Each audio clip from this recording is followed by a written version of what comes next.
Hello, কেমন আছো তো তোমরা সবাই? তোমরা তো দেখেইছো যে আমার এত চন্দ্রমল্লিকা আছে।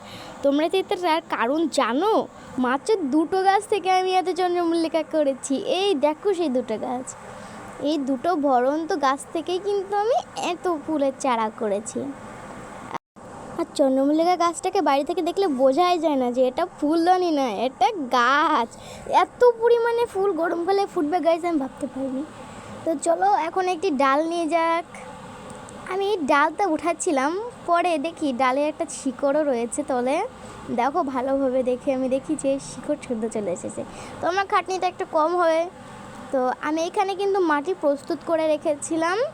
তো গাছটা এই দেখো, গাছটায় কিন্তু অনেক কড়ি যখন রয়েছে, ফুল তো ফুটবে আশা করছি কয়েকদিনের মধ্যেই।